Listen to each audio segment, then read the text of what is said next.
مالا novel bye نمرہ احمد حصہ دوم باب 13۔ پولیس اسٹیشن کے اندر ایک طویل راہداری بنی تھی جہاں مختلف کاؤنٹر نصب تھے۔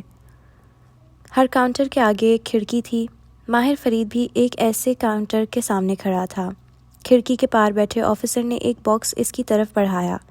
اس میں اس کی تمام اشیاء تھیں، گھڑی، موبائل، چابیاں، والیٹ۔ شکریہ، اس نے مسکرا کے آفیسر کو دیکھا اور باری باری تمام چیزیں اٹھانے لگا۔ تبھی قدموں کی آہٹ پر سر اٹھایا۔ چنگیز سامنے سے چلا آ رہا تھا۔ اس کا چہرہ ابھی تک سرخ تھا اور ماتھے پہ بل تھے۔ تم نے اچھا نہیں کیا۔ جیبوں میں ہاتھ ڈالے وہ اس کے عین سامنے آ رکا۔ تم نے جان بوجھ کے مجھے ہتکڑی سے منع کیا تھا تاکہ بعد میں تم اس چیز کو میرے خلاف استعمال کر سکو۔ تمہیں مجھے ہتکڑی لگانی چاہیے تھی۔ وہ مسکرا کے گھڑی پہن رہا تھا۔ اسٹک ساتھ کھڑی کر رکھی تھی۔ ہمیشہ کی طرح ماہر فرید نے اب بھی حالات کو اپنی مرضی سے مینیپولیٹ کیا۔ چنگیز کے چہرے پہ زخمی سا تاثر تھا۔ کاش تم مجھ پہ بھروسہ کرتے۔ میں اس کیس کی تفتیش کر رہا تھا۔ تم بے گناہ تھے تو میں تمہیں بے گناہ ثابت کرتا۔ ماہر نے گھڑی بند کی اور مسکرا کے اس کو دیکھا۔ یہ تمہیں مجھے ہتکڑی لگاتے ہوئے سوچنا چاہیے تھا۔ اوہ سوری، ماتھے کو چھوا۔ وہ تو تم نے لگائی ہی نہیں تھی۔ پھر دھیرے سے اس کے کندھے کو تھپکا اور والیٹ جیب میں ڈالتے ہوئے اس اسٹک کی مدد سے لنگڑاتے چلتا ہوا آگے بڑھ گیا۔ Nothing personal. میں اچھی طرح جانتا ہوں کہ جج نے تمہیں کیوں رہا کیا ہے۔ ماہر کے قدم زنجیر ہوئے۔ گہری سانس لے کر وہ چنگیز کی طرف پلٹا۔ کیونکہ تم نے اپنی جاب ٹھیک سے نہیں کی تھی کمسار بے۔ لیکن چنگیز نے طنزیہ مسکراہٹ کے ساتھ نفی میں سر ہلایا۔ نہیں، بلکہ اس لیے کہ وہ قدم قدم چلتا ماہر کے عین سامنے آ رکا۔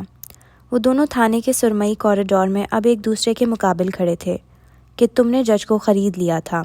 واٹ؟ ماہر فرید کے ابرو تعجب سے اٹھے۔ جج نے ضمانت میری غلطی کی وجہ سے منظور نہیں کی، بلکہ اس لیے کی کہ تم پہلے ہی جج کو پیسے کھلا چکے تھے۔ میری کریڈیبلٹی خراب کرنا صرف ایک ڈرامہ تھا تاکہ کسی کو شک نہ ہو۔ ماہر کے ماتھے کی رگیں تن گئیں۔ آنکھوں میں بھرے استجاب کی جگہ ڈھیروں افسوس نے لے لی۔ تم جیسے صدمے سے کچھ بول نہ سکا۔ میں تمہیں دوست سمجھتا تھا اور تم مجھے کیا سمجھتے ہو؟ بس ایک بگڑا ہوا امیر زادہ جو ہر مسئلے کو پیسے سے حل کرتا ہے۔ یہ ہوں میں تمہاری نظر میں چنگیز۔ واللہ مجھے تمہاری دوستی کی ضرورت نہیں ہے۔ ملامتی نظروں سے اسے دیکھتا وہ آگے بڑھ گیا۔ اسٹک کی ٹک ٹک راہداری میں گونجتی رہی۔ پولیس اسٹیشن کے باہر سبزہ زار بنا تھا۔ بہت سی دھوپ اس کی طرف لپک کے آئی، یہاں تک کہ اس کا سارا منظر منور ہو گیا۔ وہ گیٹ سے نکلا تو دو گاڑیاں اس کی منتظر تھیں۔ شبنم اور بیربل پیچھے ایک گاڑی کے ساتھ کھڑے تھے اور سوزین ان سے دور بالکل سامنے کھڑی تھی۔ ماتھے پہ گلاسز اٹکائے وہ دھوپ سے آنکھیں چھوٹی کیے مسکرا کے اس کو قریب آتے دیکھ رہی تھی۔ مبارک ہو ماہر بے، آپ آزاد ہیں؟ وہ بھی ہلکا سا مسکرایا اور اس کے قریب آیا۔ جج نے کتنے پیسے لیے؟ دھیمی آواز میں پوچھا۔ اتنے۔ اس نے موبائل اسکرین پہ لکھا ایک نمبر اس کے سامنے کیا۔ شبنم نے ارینج کیا اور میں نے پہنچوا دیے۔ اتنے زیادہ؟ عدد دیکھ کے ماہر کے ابرو استجاب سے اٹھے۔ جیسا کہ آپ نے کہا تھا، جتنا مہنگا ہو جائے پرواہ نہیں۔ وہ مسکرائی۔ البتہ جج صاحب کا اصرار تھا کہ میں ایک اچھا آرگیومنٹ پیش کروں تاکہ ان کے ضمانت دینے پر کسی کو شک نہ ہو، سو مجھے چنگیز کی قربانی دینی پڑی۔ ہلکے سے شانے اچکائے۔ پس منظر میں وہ بیربل اور شبنم کو قریب آتے دیکھ سکتا تھا، البتہ وہ اس وقت سوزی کی طرف متوجہ تھا۔ اب تم مجھے بتاؤ کہ تم کون ہو؟ سوزین چونکی۔ میں؟ تم ایاز بے کے ساتھ کام نہیں کرتی، تم کل ایئرپورٹ سے آ رہی تھی۔ اچھا، آپ کو کیسے معلوم؟ وہ اسی چیلنج کرنے والے انداز میں مسکرائی۔ تمہاری جیولری سے ظاہر ہوتا تھا کہ تم اولڈ منی فیملی سے تعلق رکھتی ہو۔ اس کی کلائیوں میں پہنے بریسلیٹ اور انگوٹھیوں کی طرف اشارہ کیا۔ لیکن تمہارا کوٹ چیپ تھا، چیپ اور تنگ، جسے تم نے خود پروفیشنل ظاہر کرنے کے لیے جلدی میں خریدا تھا، یقیناً ایئرپورٹ پہ بنے کسی سستے برانڈ سے۔ تمہارا بیگ بھی نیا تھا، اس پہ ڈیوٹی فری کا اسٹکر تھا جس کسی نے تمہیں بہت جلدی میں میرے پاس بھیجا تھا، سو تمہیں لباس بدلنے کا وقت نہیں ملا تھا۔ اب تم مجھے بتاؤ کہ تمہیں کس نے بھیجا تھا؟ وہ جو یہ جانتا ہے کہ آپ جیل نہیں جا سکتے۔ وہ مسکرائی۔ اس لیے نہیں کہ جانا نہیں چاہتے، بلکہ اس لیے کہ جا نہیں سکتے۔ توڑ توڑ کے الفاظ ادا کیے۔ مالک۔ ایک سوگوار مسکراہٹ اس کے لبوں پر بکھر گئی۔ تمہیں مالک نے بھیجا تھا؟ سوزی نے مسکرا کے سر کو خم دیا۔ اسی اثنا میں شبنم اور بیربل قریب پہنچ چکے تھے۔ وہ چاروں اب پارکنگ لاٹ میں آمنے سامنے کھڑے تھے اور ہر گزرتے پل دھوپ تیز ہوتی جا رہی تھی۔ مالک بھی میرے بابا کے دوست ہیں، یاسمین نے انہیں کال کی اور انہوں نے مجھے۔ میں دوستوں کے ساتھ تعطیلات پہ جا رہی تھی، لیکن مالک بے نے مجھے واپس آنے کے لیے کہا اور یقیناً وہ تمہاری تعطیلات ری فنڈ کروا دیں گے۔ واللہ تمہارے پاس بھی چنگیز کی طرح امیر دوستوں کی کمی نہیں ہے۔ بیربل فرید نے اسے گھور کے دیکھا۔ وہ شدید جلا کٹا دکھائی دے رہا تھا، لیکن وہاں جیسے کسی نے اس کی بات سنی نہیں تھی۔ تم مجھے یہ بات کل بھی بتا سکتی تھی، جھوٹ کیوں بولا؟ ماہر خفا نہیں تھا، وہ جیسے محظوظ ہوا تھا۔ جھوٹ نہ بولتی تو وکیل کیسے ہوتی ماہر بے؟ اور مجھے یقین ہے کہ آپ اندر سے جانتے تھے کہ مجھے کس نے بھیجا ہے۔ میں ماہر کی جگہ ہوتا تو مالک کی تجویز کردہ وکیل کو کبھی ہائر نہ کرتا۔ بیربل اسی طرح بگڑ کے بولا تو سوزی نے فرصت سے چہرہ موڑ کے اسے دیکھا۔ لیکن میں نے تو مالک کے تجویز کرنے پہ تمہاری بیکری سے اپنی سالگرہ کا کیک بنوایا تھا۔ بیربل کا منہ کھل گیا۔ مالک نے؟ میری بیکری؟ اور میٹھا کم ڈالا کرو۔ سن گلاسز آنکھوں پہ واپس لگاتے ہوئے مسکرا کے بیربل کو دیکھا۔ ڈائبٹیز ہو گئی تو اپنی فلاپ بیکری کیسے چلاؤ گے؟ وہ پھر ماہر کو ہاتھ ہلا کے آگے بڑھ گئی اور بیربل ہکا بکا وہیں کھڑا اسے دیکھے گیا۔ اب گھر چلو بیربل، مجھے اس اسٹک سے آزادی چاہیے۔ ناگواری سے چڑی کو دیکھا، وہ اس کے سہارے چلتا کار کی طرف بڑھ گیا۔ بیربل فرید ابھی تک ششدر تھا۔ وہ دیوار سے لگی فرش پر بیٹھی تھی، اس کا دماغ شل تھا، اسے کچھ سمجھ میں نہیں آ رہا تھا۔ وہ کون تھی؟ وہ کہاں تھی؟ وہ آدمی جو ابھی ابھی غصے سے چلاتا، اس کے بازوؤں کو جھنجھوڑتا ایک کمرے میں غائب ہوا تھا، وہ کون تھا؟ کیا وہ سب حقیقت تھی یا وہ کسی اسٹیج ڈرامے کا حصہ تھی؟ ابھی کوئی سین پکارے گا اور سب ختم ہو جائے گا۔ ایسے میں صرف ایک شے حقیقی معلوم ہوتی تھی، اس کے اوپری بازوؤں پر آہنی گرفت کا نشان۔ وہ اتنا تکلیف دہ تھا کہ جیسے اسے کسی نے اندر سے سلاخوں سے داغ دیا ہو۔ جانے کتنی دیر گزری جب اس کے ہاتھ پر کچھ گیلا سا گرا۔ وہ چونکی، گردن جھکائی، پانی کے قطرے، پھر انگلیوں سے چہرے کو چھوا۔ اس کی آنکھوں سے گرم قطرے ٹپ ٹپ گر رہے تھے۔ ان قطروں نے جیسے اسے خواب سے جگایا۔ اس کے دماغ کو نہیں، دماغ ہنوز معاف تھا، محض اس کے جسم کو، اور جسم کو معلوم تھا کہ اسے کیا کرنا ہے۔ آگے سب کچھ اسی سلو موشن فلم کی طرح ہونے لگا۔ اس نے اپنے ہاتھوں کو دیکھا، وہ آنکھیں رگڑ رہے تھے، پھر پیروں نے سہارا دیا۔ وہ اٹھی اور کسی روبوٹ کی طرح چلتی ہوئے ایک کمرے تک آئی۔ یہ بیڈ روم تھا۔ کس کا بیڈ روم؟ کس کا گھر؟ دماغ بالکل گمسم تھا، لیکن پیر خود بخود جسم کو راستہ دکھا رہے تھے۔ ہاتھوں نے الماری کھولی، چہرے پر گرم قطرے ویسے ہی گر رہے تھے۔ پھر گھٹنے موڑ کے نیچے دوہرے کر کے وہ نیچے بیٹھی اور جھک کے الماری کے زیریں خانے سے وہ سرمئی باکس نکالا۔ اس کے اندر بہت کچھ تھا، کاغذات، ڈگریز، نکاح نامہ، چیک بک۔ پھر اس نے لاکر کھولا اور چند دوسری دستاویزات اس میں ڈالتی گئی، کارڈز، پاسپورٹ، جولری۔ پھر ٹرالی بیگ بیڈ پر لا کے رکھا۔ اسے نہیں معلوم تھا کہ وہ کیا کر رہی ہے اور کیوں کر رہی ہے، لیکن جسم کو معلوم تھا۔ ہاتھ مکینکی انداز میں چل رہے تھے، کپڑے، laptop, iPad, makeup pouch, high heels, mantel shelf پر رکھے پودے اور ماہی کی دی ہوئی کینڈل۔ اس نے کسی خود کار مشین کی طرح سب کچھ اندر بھرنا شروع کیا، زپ بند کی اور کھونٹی سے عبایا اتارا، لیکن پہنا نہیں۔ اسے بازو پر لپیٹ کے وہ اس کمرے کے باہر رکی جہاں وہ مرد اندر گم ہوا تھا۔ اندر سے ٹی وی چلنے کی آواز آ رہی تھی، یا شاید وہ اس کا کمپیوٹر تھا۔ پانی ہنوز آنکھوں سے گرتا تھوڑی سے نیچے تک ٹپک رہا تھا۔ اس نے ہونٹ کھولے، لیکن الفاظ ختم ہو گئے۔ بازوؤں کا درد سوا ہو گیا۔ وہ خاموشی سے باہر نکلی۔ مالا کو نہیں معلوم تھا کہ وہ کہاں جا رہی ہے، لیکن جسم کو معلوم تھا۔ اس نے خود کو لفٹ میں داخل ہوتے دیکھا، پھر لفٹ سے نکلتے ہوئے، پھر ایک شناسہ دار دروازے کے سامنے رکتے ہوئے، انگلی گھنٹی پر رکھی۔ آنکھیں گیلی تھیں اور دماغ یہ یاد کرنے سے قاصر تھا کہ یہ کس کا فلیٹ تھا۔ دروازہ کھلا اور ایک مرد کا چہرہ دکھائی دیا۔ یہ کون تھا؟ رامین، رامین کو بلا دیں، ہارون بھائی پلیز، اس نے خود کو کہتے سنا۔ رامین کون تھی؟ رامین تو پاکستان چلی گئی ہے۔ اس کا لہجہ روکھا سا تھا۔ مالا نہ سمجھی سے اسے دیکھے گئی۔ دماغ نے اسے جھنجھوڑا۔ رامین کون تھی؟ اور وہ یہاں اس وقت اس کے گھر کے سامنے کیوں کھڑی تھی؟ کیوں؟ بدقت حلق سے نکلا۔ اس کی فیملی میں ایمرجنسی ہو گئی تھی، میں بھی صبح چلا جاؤں گا۔ وہ دروازے پہ یوں ہاتھ رکھے کھڑا تھا جیسے اسے بند کرنے کی جلدی ہو۔ چہرے پہ رکھائی بھرا تاثر تھا۔ مالا کی نگاہیں جھکیں۔ دروازے کی اوٹ سے شو ریک دکھائی دے رہا تھا، ترتیب سے قطار میں لگے جوتے، رامین کے زرد کوٹ شوز، ساتھ ایک جامنی پرس۔ اس نے اس مرد کو دیکھا، پھر جوتوں کو، پھر بدقت جسم نے چہرے پہ مسکراہٹ طاری کی۔ شور، کوئی مسئلہ نہیں، میں اسے کال کر لوں گی۔ دماغ ہنوز پوچھ رہا تھا کہ رامین کون ہے، زیاد کون ہے، لیکن جسم نے چہرے پہ ایک مسکراہٹ طاری کر دی اور خود کو وہاں سے پلٹا لیا۔ البتہ اس کا ہاتھ فون تک نہیں گیا۔ جسم جانتا تھا نہ اسے کال کرنی تھی، نہ رامین نے کال اٹھانی تھی۔ وہ ٹرالی بیگ ہینڈل سے پکڑے چلتی ہوئے اب لفٹ کی طرف بڑھ رہی تھی۔ عبایا فولڈ کر کے بازو پر اٹھا رکھا تھا، کھلے بال کانوں کے پیچھے اڑ سے ہوئے تھے۔ وہ بس چلتی جا رہی تھی، قدم اپنی مرضی سے اسے کسی سمت میں لے کر جا رہے تھے۔ وہ مزاحمت نہیں کر رہی تھی، وہ جسم کے تابع تھی۔ لفٹ ایک فلور پر اتری تو وہ باہر نکلی۔ یہ لابی نہیں تھی، یہ بیسمنٹ تھی۔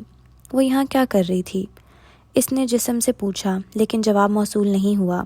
قدم خود بخود ایک سمت میں اٹھنے لگے۔ وہ ایک نیم تاریک راہداری تھی۔ دونوں اطراف میں بڑے بڑے اسٹوریج یونٹ بنے تھے جن کے لوہے کے دروازے بند تھے۔ وہ ایک دروازے کے سامنے رکی، کارڈ فلیش کیا، دروازہ کھلتا چلا گیا۔ اندر کارٹن ایک دوسرے کے اوپر ویسے ہی رکھے تھے۔ کیا وہ کبھی پہلے اس جگہ آئی تھی؟ دماغ کو یاد نہ تھا، قدموں کو تھا۔ وہ خود ہی ایک سمت میں اٹھے، ہاتھوں میں کندھوں کے درد کے باوجود بہت سی توانائی بھر آئی۔ انہوں نے ایک کارٹن کے اوپر رکھا فلیش لائٹس والا شاپر اٹھا لیا۔ یہ کسی کی فلیش لائٹس تھیں۔ اسے یاد نہ تھا، صرف اتنا معلوم تھا کہ وہ اسے عزیز تھیں۔ اس کے قدم اب اس کو اپارٹمنٹ کی لابی میں لے آئے۔ وہ ایک صوفے پر بیٹھی اور موبائل کھول کے مکینکی انداز میں انگلیاں چلانے لگی۔ ایک نیلے رنگ کی ایپ، booking.com، پھر سیاہ سفید اوبر ایپ۔ اس کی انگلیاں مکینکی انداز میں بہت کچھ بک کر رہی تھیں۔ پھر اس نے خود کو اٹھتے دیکھا۔ باہر ایک اوبر ٹیکسی اس کی منتظر تھی۔ وہ خاموشی سے اس کی پچھلی سیٹ پر بیٹھی اور ڈرائیور سے لوکیشن کے بارے میں سوال کرنے لگی۔ کیا اس کو لوکیشن مل چکی تھی؟ ڈرائیور نے اس بات میں سر ہلا دیا۔ کار روانہ ہو گئی۔ رات کا اندھیرا جدہ پہ پھیل رہا تھا۔ اونچی عمارتوں کی ساری بتیاں جل اٹھی تھیں۔ ایسے میں وہ ٹیکسی خاموشی سے کسی نئے راستے پر گامزن تھی۔ دماغ نے دھیرے سے پوچھا، ہم کہاں جا رہے ہیں؟ لیکن جسم خاموش تھا، خاموش اور دکھی۔ اسے آج دماغ کے غلط فیصلوں کی وجہ سے درد ملا تھا۔ اسے آج جیسی تکلیف پہلے کبھی نہیں ہوئی تھی۔ وہ آج سارے فیصلے خود کرنے جا رہا تھا۔ اسے نہ دماغ کی پرواہ تھی، نہ دل کی۔ اسے بس اپنے آپ کو بچانا تھا۔ ہارون دروازہ بند کر کے واپس لاؤنج میں آیا تو صوفے پر بیٹھی رامین شوقی نظروں سے اسے دیکھ رہی تھی۔ میں اسے کیوں نہیں مل سکتی ہارون؟ وہ دکھی تھی۔ تمہارا دماغ درست ہے؟ وہ آنکھیں نکال کے اسے دیکھتا سامنے آیا۔ میں اپنی دوست کو اکیلا نہیں چھوڑ سکتی، وہ منائی، لیکن ہارون کا چہرہ سرخ ہو چکا تھا۔ یہ سب تمہاری وجہ سے ہوا ہے۔ تم ایک انتہائی پیٹ کی ہلکی عورت ہو رامین۔ میں نے تمہیں منع کیا تھا کہ میاں بیوی کے معاملے میں مت پڑو، لیکن پہلے تم نے اسے زیاد کی جاب کا بتایا تو اسے شک ہوا، پھر تم اس کی تفتیش میں حصہ ڈالنے پہنچ گئیں۔ وہ اس پر گرج برس رہا تھا۔ رامین نے شرمندگی سے سر جھکا دیا۔ اس کا بندہ ایک قاتل ہے۔ اگر اسے شک ہو گیا کہ ہم کچھ جانتے ہیں تو وہ ہمیں مار دے گا۔ وہ اس کو بھی مار سکتا ہے۔ رامین نے شکوہ کرنا نظریں اٹھا کے اسے دیکھا۔ یہ مالا کا اپنا مسئلہ ہے، ہمارا نہیں۔ ہم صبح ہوتے ہی کچھ دن کے لیے تبوک جا رہے ہیں۔ مگر ہارون، اس نے بے بسی سے اسے دیکھا، مالا نے مجھے کبھی اکیلا نہیں چھوڑا۔ اس نے ہمیشہ میرا ساتھ دیا۔ اپنے ریسٹورانٹ میں بیٹھنے کی جگہ دینا اور فری کافی فراہم کرنا ایک الگ بات ہے رامین۔ ہم اس کے کسی پلان کا حصہ نہیں بنیں گے۔ وہ اپنے ساتھ ہمیں بھی مروائے گی۔ یہ اسے ایک قاتل سے شادی سے پہلے سوچنا چاہیے تھا۔ سوری، لیکن میں تمہاری طرح جذباتی ہو کے اپنی فیملی کو خطرے میں نہیں ڈال سکتا۔ ہارون غصے سے کمرے میں دائیں بائیں ٹہل رہا تھا، بار بار ماتھے کو چھوتا جیسے اسے رامین سے اس سب کی توقع نہ تھی۔ ہم پولیس کو، نام بھی مت لینا پولیس کا۔ کیا ثبوت ہے تمہارے پاس کہ وہ بندہ قاتل ہے؟ چند نقشے؟ وہ سائیکوپیتھ اتنا پاگل نہیں ہے کہ ثبوت چھوڑ کے بیٹھا ہوگا۔ الٹا ہم بہتان بازی کے چکر میں اتنی بری طرح پھنسیں گے کہ حد نہیں۔ مالا ٹرالی بیگ کے ساتھ آئی۔ اس نے گھر چھوڑ دیا ہوگا۔ وہ کہاں جائے گی؟ وہ اکیلی ہے اس شہر میں۔ رامین کی آنکھوں میں آنسو تھے۔ اس کا بھائی زندہ ہے نا؟ اس کو بلائے، ہم اس کے ذمہ دار نہیں ہیں۔ ویسے بھی وہ پڑھی لکھی لڑکی ہے، ایسی لڑکیاں بہت اسٹرانگ اور بہادر ہوتی ہیں، ان کو کوئی ابیوز نہیں کر سکتا، وہ اپنے مسئلے خود حل کر لے گی۔ لیکن اگر تم درمیان میں پڑی، اس نے انگشت شہادت اٹھا کے تنبیہ کی، تو مجھ سے برا کوئی نہیں ہوگا رامین۔ اب جاؤ پلیز، کھانا لگاؤ، پہلے ہی میرا اتنا دماغ خراب کر دیا ہے تم نے۔ وہ ڈسپینسر کے سامنے کھڑا اب پانی گلاس میں ڈال رہا تھا۔ اس کو رہ رہ کے رامین پہ غصہ آ رہا تھا، اور شوہر کے غصے کے آگے رامین کی ساری دلیری جھاگ بن کے بیٹھ گئی تھی۔ وہ اس کا شوہر تھا، اور ہر عورت اتنی ہی آزاد ہوتی ہے جتنی آزادی کی اجازت اس کے گھر کا سربراہ مرد اس کو دے۔ فرید لار نامی اپارٹمنٹ کے لیونگ روم کے سیاہ پردے ہٹے تھے، اور دور نیچے بہتے بوسفورس کا کارنش صاف دکھائی دے رہا تھا۔ پانی کے کنارے بندی کشتیاں اور ان کی جگمگاتی بتیاں رات کے اس پہر بہت حسین دکھائی دے رہی تھیں۔ ماہر اونچی کھڑکی کے سامنے کھڑا نیچے دیکھ رہا تھا۔ سیاہ پینٹ پہ سیاہ شرٹ پہنے، آستین کوہنیوں تک چڑھائے، وہ ایک ہاتھ میں موبائل پکڑے ہوئے تھا۔ وقفے وقفے سے وہ ایک نمبر ملاتا، پھر خود کار پیغام سن کے سر جھٹک دیتا۔ چند ثانیے گزرے ہی تھے کہ اس نے پھر سے موبائل سامنے کیا، اور تبھی کسی نے زور سے اسے کھینچا۔ وہ اس کے لیے تیار نہیں تھا، چونک کے سر اٹھایا۔ بیربل اس کا موبائل پکڑے برہمی سے اسے دیکھ رہا تھا۔ جانتا ہوں تم کس کو بار بار کال کر رہے ہو۔ ماہر کے کندھے ڈھیلے پڑے، وہ خاموشی سے باہر دیکھنے لگا۔ نہیں اٹھا رہی نا وہ فون؟ بیربل کی آواز میں خفگی سے زیادہ طنز تھا۔ میرے پاس اس کا سعودی عرب کا لوکل نمبر نہیں ہے، صرف واٹس ایپ ہے جو اس نے صبح سے نہیں دیکھا۔ اس کی آنکھوں کے کنارے پہ فکر مندی سے لکیریں پڑیں۔ کیونکہ اس نے اپنا نمبر بدل لیا ہوگا ماہر بے، کیا پتہ وہ کسی مشکل میں ہو۔ اس کی نظریں دور نیچے دکھائی دیتی کشتیوں پہ جمی تھیں۔ اچھی بات ہے، ہونے دو اس کو مشکل میں۔ بیربل، ڈونٹ بیربل می۔ اس کی آواز بلند اور چہرہ سرخ ہو رہا تھا۔ یہ مالا کی اپنی لڑائی ہے، اس نے خود غلط فیصلے کر کے اپنی زندگی خراب کی ہے، اب اسے اس کا انجام خود بھگتنے دو۔ تم اپنی اور میری زندگی اس کی وجہ سے خراب کرنا بند کر دو۔ میں تھک گیا ہوں تمہارے پیچھے ہسپتالوں اور تھانوں کے کاریڈورز میں رات گزارتے ہوئے۔ ماہر نے چہرہ موڑ کے اسے دیکھا، اس کا تنفس تیز ہو رہا تھا اور آنکھیں گلابی۔ میں اسے نہیں بتا سکا زیاد کے بارے میں، مجھے بتانا چاہیے تھا۔ تم اسے زیاد کے بارے میں بہت دفعہ بتا چکے تھے، اس نے تمہاری بات نہیں مانی۔ اس دفعہ وہ ماننا چاہتی تھی، لیکن میں پیچھے ہٹ گیا۔ اگر زیاد نے اسے کوئی نقصان، ہر فیصلے کا ایک نتیجہ ہوتا ہے ماہر افندی، اور وہ ہر انسان کو بھگتنا پڑتا ہے۔ اس نے ماہر کا فون زور سے صوفے پر پھینکا۔ تم مالا کو اس کے حال پہ چھوڑو اور اپنی فکر کرو۔ تمہیں اس قتل کیس سے نکلنا ہے، کیونکہ اب میرے اندر حوصلہ نہیں ہے کہ میں اس سب کو دوبارہ دیکھ سکوں جو 4 سال پہلے ہوا تھا۔ میں جیل نہیں جاؤں گا بھی، وہ بیربل کے تمتماتے ہوئے چہرے کو دیکھ کے نرمی سے بولا۔ مجھے یقین نہیں ہے۔ وہ زخمی نظروں سے اسے دیکھتے ہوئے آگے بڑھ گیا اور اپنے کمرے میں جا کے زور سے دروازہ بند کر دیا۔ میں جیل نہیں جاؤں گا بیربل افندی، اس نے بند دروازے کو دیکھتے ہوئے زور سے پکارا، لیکن دوسری جانب خاموشی تھی۔ ماہر نے صوفے پر گرا موبائل اٹھایا اور ایک دفعہ پھر اسی نمبر پر انگلی رکھی، پھر گہری سانس لی اور میسج کا بٹن دبایا۔ چند لمحے وہ کی پیڈ کو دیکھتا رہا، پھر انگلیاں حرکت کرنے لگیں۔ کیا ہم بات کر سکتے ہیں؟ میں تمہیں زیاد کے بارے میں کچھ بتانا چاہتا ہوں۔ پیغام لکھ کے بھیج دیا، پھر آتش دان کے ساتھ رکھی ونگ چیئر پر آ بیٹھا اور پیر اوتومن پر رکھ کے آنکھیں موند لیں۔ موبائل سائڈ ٹیبل پر رکھا تھا اور اسے اس کے تھرتھرانے کا انتظار تھا۔ اندر کمرے میں بیربل افندی اسی غصے اور بے بسی سے دائیں بائیں چکر کاٹ رہا تھا۔ پھر اس نے موبائل نکالا اور انسٹاگرام کھولا۔ اندر مالا کا چند گھنٹے پہلے کا آیا میسج جگمگا رہا تھا۔ میں نے نیوز میں دیکھا کہ پولیس نے ماہر کو گرفتار کر لیا ہے۔ مجھے سمجھ میں نہیں آ رہا کہ میں کیا کہوں۔ آئی am so sorry for every thing.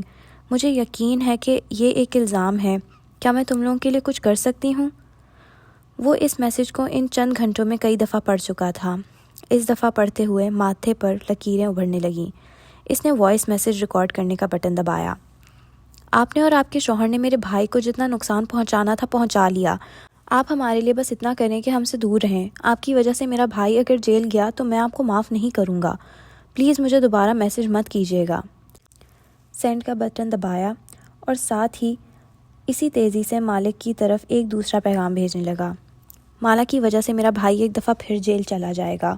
میں ایسا نہیں ہونے دوں گا۔ اگر تمہیں میرا اور ماہر کا ذرا سا بھی احساس ہے تو تم مالا سے ہر قسم کا رابطہ ختم کر دو گے، ورنہ زیاد ہمارا پیچھا نہیں چھوڑے گا۔ تلخی سے کہہ کے اس نے فون اٹھا کے زور سے بیڈ پر دے مارا۔ تم نے درست کیا بیربل، تم ماہر کو دوبارہ جیل نہیں جانے دو گے۔ اس کا دماغ اس کو تسلی دے رہا تھا، لیکن دل، وہ بس خفگی سے چہرہ موڑ کے بیٹھ گیا۔ وہ ہوٹل کے زرد روشنیوں سے منور کمرے میں تھی جب اسے بیربل کا میسج موصول ہوا۔ نائٹ سوٹ پہنے، گیلے بال تولیے میں لپیٹے، وہ کافی بار کے سامنے کھڑی کیتلی سے گرم پانی کپ میں انڈیل رہی تھی۔ ہوٹل روم نفاست سے سجا تھا، صاف ستھرا بیڈ جس کا لحاف پائنتی سے ایسے پھنسایا گیا تھا کہ نکالنے کے لیے بہت قوت چاہیے تھی۔ ایک طرف اسٹڈی ٹیبل، اونچے پردے اور بالکنی۔ مالا نے موبائل اسکرین کو چھوا اور کافی ساشے کھولا۔ بیربل کی آواز خاموش کمرے میں گونجنے لگی۔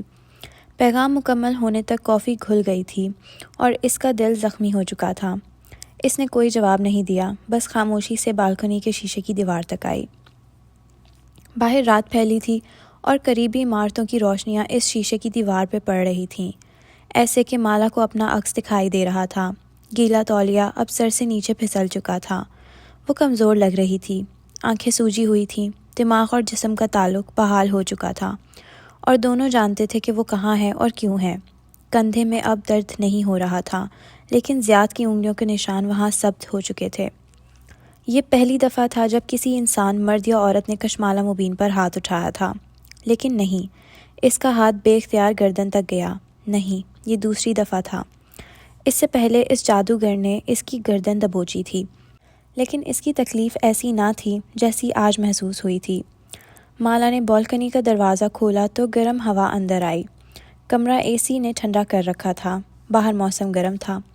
وہ شاور سلپرز سے چلتی ہوئی باہر آئی۔ یہاں سے ہوٹل کا عقبی حصہ دکھائی دیتا تھا، جو رات کے باعث مصنوعی بتیوں سے روشن تھا۔ کئی منزلیں نیچے ایک وسیع و عریض سب پول بناتا جس کا نیلا پانی چمک رہا تھا۔ وہ پول کے پانی کو دیکھے گئی۔ چمکتی ہوئی نیلاہٹ ہر طرف چھانے لگی، یہاں تک کہ وہ ایک نیلے لباس میں بدل گئی۔ مالا نے آنکھیں بند کر لیں۔ بانو، نیلے پھولوں والا لباس پہنے تخت کے کنارے بیٹھی بانو سر جھکائے رو رہی تھی۔ وہ مبین منزل کا لاؤنج تھا۔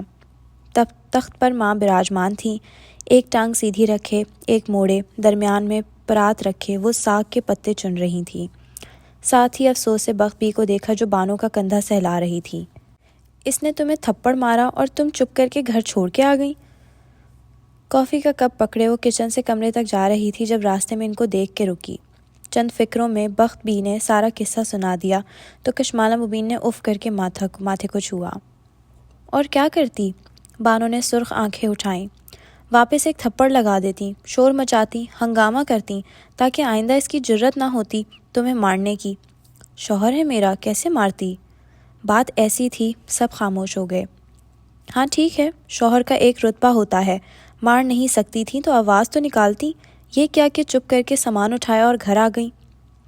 میں اس سے ڈر گئی تھی باجی، جب شوہر پہلی دفعہ ہاتھ اٹھاتا ہے نا تو کافی دیر تک کچھ سمجھ میں نہیں آتا، لگتا ہے دماغ معاف ہو گیا ہے۔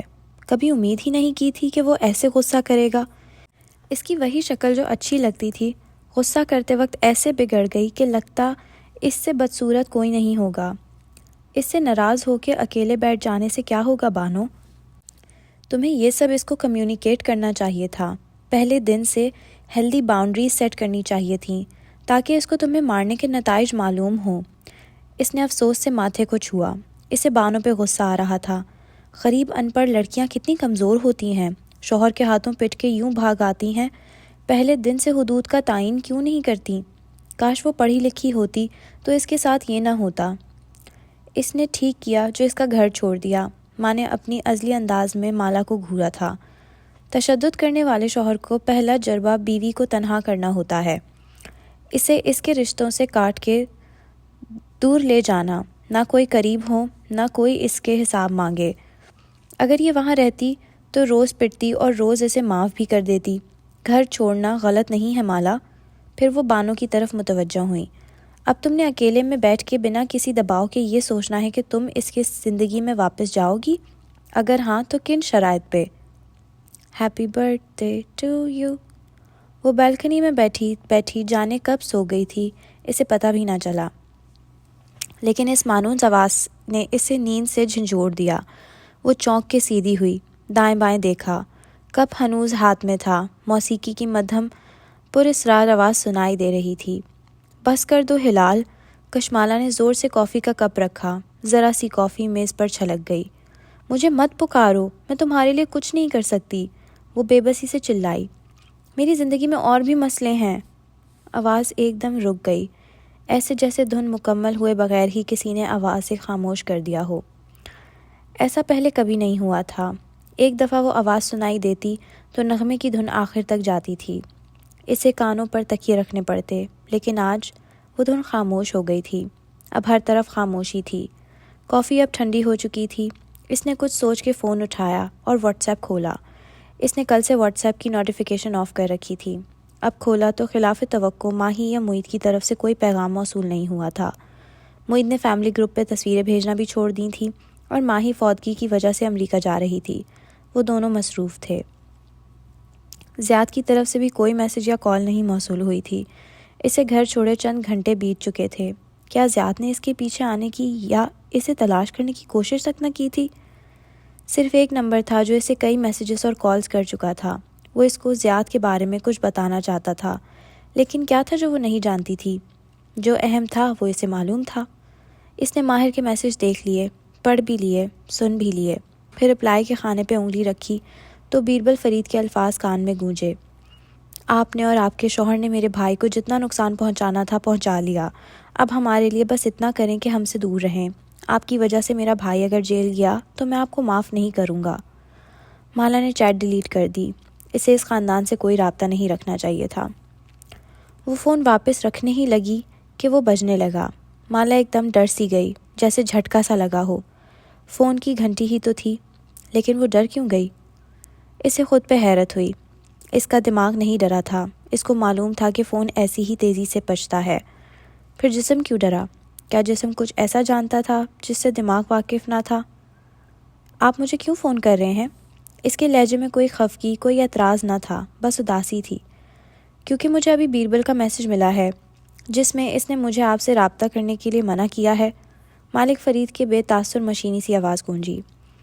اور میں آپ سے بات کر کے اس کو یہ بتانا چاہتا ہوں کہ میرے نزدیک اس بات کی کتنی اہمیت ہے۔ وہ نہ چاہتے ہوئے بھی مسکرا دی۔ اس نے مجھے بھی میسج کیا ہے اور یہ کہا ہے کہ یہ سب میری وجہ سے ہوا ہے۔ وہ ٹھیک کہہ رہا ہے۔ ان کی صاف کوئی ہمیشہ کی طرح برقرار تھی، اور وہ یہ چاہتا ہے کہ میں آپ لوگوں سے رابطہ نہ رکھوں۔ ہر انسان اپنے فیصلے کرنے کے لیے آزاد ہے مالا۔ ہر فیصلہ درست یا غلط نہیں ہوتا، بس اس کا نتیجہ بھگتنا پڑتا ہے، وہ تلخی سے بولی۔ مالک فرید نے گہری سانس لی۔ آپ نے سبرینا کی فائل پڑھ لی؟ جی، اس فائل میں نہ زیاد کا ذکر تھا نہ کسی منگیتر کا۔ پھر میں نے زیاد کا گھر چھوڑ دیا۔ لڑائی کر کے یا اس کے بغیر؟ لڑائی کر کے۔ وہ یہ نہیں بتا سکتی تھی کہ زیاد نے اس پر ہاتھ اٹھایا تھا۔ کسی عورت کے لیے یہ اعتراف کرنا کہ اس کے شوہر نے اس پر ہاتھ اٹھایا ہے اتنا آسان نہیں ہوتا جتنا وہ سمجھتی تھی۔ آپ کے بہن بھائی کی کیا رائے ہے؟ وہاں کوئی جذبہ نہیں تھا۔ وہ کسی روبوٹ کے انداز میں سوال پہ سوال کر رہے تھے۔ ان دونوں کے پاس میرے مسئلوں کے لیے وقت نہیں ہے۔ یہ ایک بہانہ ہے۔ آپ ان کو خود ہی انوالو نہیں کرنا چاہتی، ورنہ اگر آپ انہیں بتاتی تو وہ وقت نکال لیتے۔ مالا نے گہری سانس لی اور گردن پر پڑا تولیہ کھینچ کے اتارا۔ زیاد سے شادی کرنا میری غلطی تھی۔ ماہی نے مجھے منع کیا تھا۔ تولیہ ریلنگ پر ڈال کے وہ گیلے بالوں کو انگلیوں سے سلجھاتے ہوئے کہہ رہی تھی۔ اب میں کیسے اس کے پاس جاؤں اور کہوں کہ مجھے اس کی مدد چاہیے؟ اور کوئی میرا اعتبار نہیں کرے گا۔ میرا شوہر، اس نے الفاظ ادھورے چھوڑ دیے، ایک قاتل ہے۔ وہ جہاں تھی وہیں رک گئی۔ آپ جانتے ہیں؟ یہ ماہر کی تھیوری ہے۔ کیا آپ کو اس پر یقین ہے؟ فون کان سے لگائے اس نے اس بات میں سر ہلا دیا، لیکن بولی کچھ نہیں۔ زیاد جس رات استنبول آیا تھا وہ ماہر سے ملا تھا۔ ماہر کے پاس اس ملاقات کی ویڈیو ہے۔ اس نے ماہر کے کوارٹرز سے اس کے فنگر پرنٹ والی چند چیزیں اٹھا کے جائے وقع پہ چھوڑ دی تھیں۔ صاف ظاہر ہے کہ یہ اس نے خود کیا ہے اور وہ ماہر کو پھنسا رہا ہے۔ ان کا لہجہ کسی قسم کے تفکر سے خالی تھا۔ اب اس کا کیا ہوگا؟ اس نے بے بسی سے لب کاٹے۔ ماہر کو عدالت میں خود کو بے گناہ ثابت کرنا ہوگا، سمپل۔ قتل کی صبح وہ معید کی شادی پہ تھا۔ اگر عدالت کو میری گواہی چاہیے تو میں اس کے لیے تیار ہوں۔ ماہر نے یہ قتل نہیں کیا، کہتے ہوئے اسے چند منٹ پہلے اپنی بینکنگ ایپ میں موجود عدد یاد آیا۔ یہ عدد اب اتنا زیادہ نہیں رہا تھا جتنا مکہ آنے سے پہلے تھا۔ کو ورکنگ اسپیس کا کرایہ، مہنگی کافیز، استنبول ٹرپ کا خرچہ، وہ نمبر ہر روز گھٹ رہا تھا۔ آپ کو گواہی دینے کی ضرورت نہیں ہے، ماہر کو کچھ عرصہ اس کیس میں پھنسے رہنا چاہیے، اس کی انا کے لیے یہ ایک اچھا سبق ہوگا۔ مالا نے فون کان سے ہٹا کے اسے گھورا۔ آپ اس کے سگے چچا ہیں؟ قسمت سے وہاں اطمینان تھا۔ مالا نے سر جھٹکا۔ وہ کیا سوچ رہی تھی؟ اسے بیربل کی بات یاد آئی۔ اسے ان لوگوں سے دور رہنا چاہیے تھا، ویسے بھی اس کا بینک اکاؤنٹ مزید کسی خرچے کی اجازت نہیں دیتا تھا۔ آپ کے بینک اکاؤنٹ کے کیا حالات ہیں؟ ان کے اگلے سوال پہ وہ بری طرح چونکی۔ ٹھیک ہے، میرے پاس سیونگز ہیں کافی، لہجے کو سرسری بنا لیا۔ آر یو شور؟ اس سے پہلی دفعہ ان کے لہجے میں کچھ محسوس ہوا، ایک ہلکی سی فکر مندی، یا شاید اس کا وہم تھا۔ مجھے پیسوں کا مسئلہ نہیں ہے، میں ایک ہوٹل میں ہوں اور یہاں کئی ہفتے بھی قیام کر سکتی ہوں۔ تھوک نگل کے بظاہر جی کڑا کے کہا، مجھے صرف، اور یہاں آ کے بہت سے سوالیہ نشان سامنے لہرانے لگتے تھے۔ صرف کیا؟ مجھے صرف یہ سمجھ نہیں آ رہا کہ میں کیا کروں۔ ایک دم ڈھیروں شرمندگی اور بے بسی نے اسے گھیر لیا۔ وہ مجھ پہ چیخا، چلایا اور میں بس چپ کر کے وہاں سے نکل آئی۔ ایسے تو بانو کرتی تھی۔ بانو کون؟ میری ہاؤس ہیلپ کی بیٹی۔ وہ پڑھی لکھی نہیں تھی، غریب تھی، میری طرح کیریئر وومن بھی نہیں تھی، یونیورسٹی نہیں گئی تھی۔ اس نے وائلنس اگینسٹ وومن کے سیمینارز اٹینڈ نہیں کیے تھے، لیکن پھر بھی میں نے وہی کیا جو وہ کرتی ہے۔ مجھ میں اور اس میں کوئی فرق نہیں رہا۔ میں ایک لفظ نہیں بولی۔ کیوں؟ اس کی آنکھوں سے آنسو گرنے لگے اور چہرہ احساس توہین سے سرخ ہونے لگا۔ میرے ہاتھ میں چھری تھی لیکن ہاتھ ہی نہیں اٹھا۔ کیوں؟ کوئی عورت نہیں بول سکتی جب تک وہ محبت کو اس ایکویشن سے مائنس نہیں کر دیتی۔ مجھے نہیں لگتا کہ مجھے اس سے محبت تھی۔ اس نے اپنے تلخ طبیعت کے باعث کبھی محبت ہونے ہی نہیں دی۔ میں اس محبت کی بات کر رہا ہوں جو آپ کو شادی شدہ رہنے کے آئیڈیا سے ہے، اس تصور سے محبت کہ کوئی ہماری زندگی کا ساتھی ہو، ہم اکیلے نہ ہوں، ہم دنیا کو دکھا سکیں کہ ہمارے پاس ایک پارٹنر ہے، کیونکہ شادی اور بچوں کے بغیر آپ دنیا کی نظر میں کامیاب نہیں ہوتے۔ اس میں غلط کیا ہے؟ اگر شوہر اچھا ہے تو اس میں کچھ غلط نہیں۔ آپ خود کو اور دنیا کو اس دھوکے میں رکھ سکتے ہیں کہ آپ کامیاب زندگی گزار رہے ہیں، لیکن آپ کا شوہر زیاد سلطان ہے اور میں بانو ہوں۔ اس کا انداز ملامتی تھا۔ انہوں نے جواباً گہری سانس بھری۔ آپ بانو نہیں ہیں۔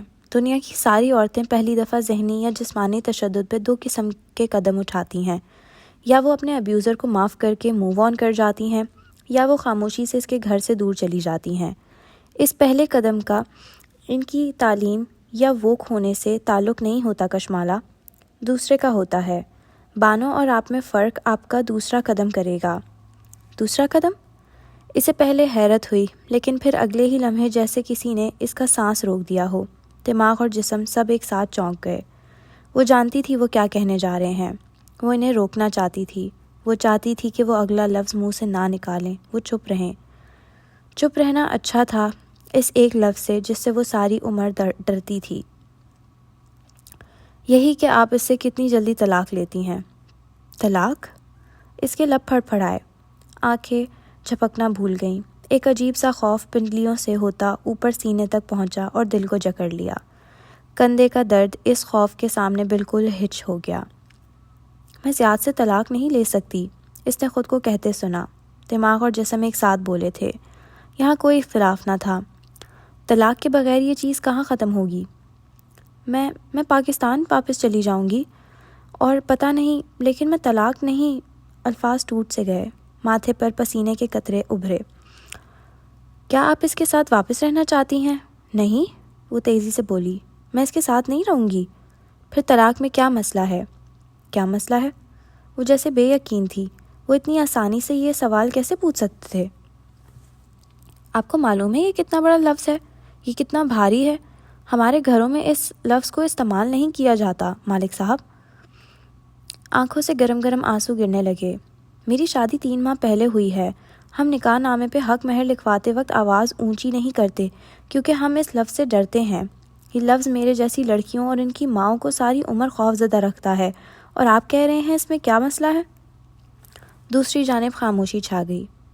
میں کوئی راستہ ڈھونڈ لوں گی، میں ہمیشہ راستہ ڈھونڈ لیتی ہوں، لیکن یہ ایک لفظ، یہ میری ساری زندگی تباہ کر دے گا۔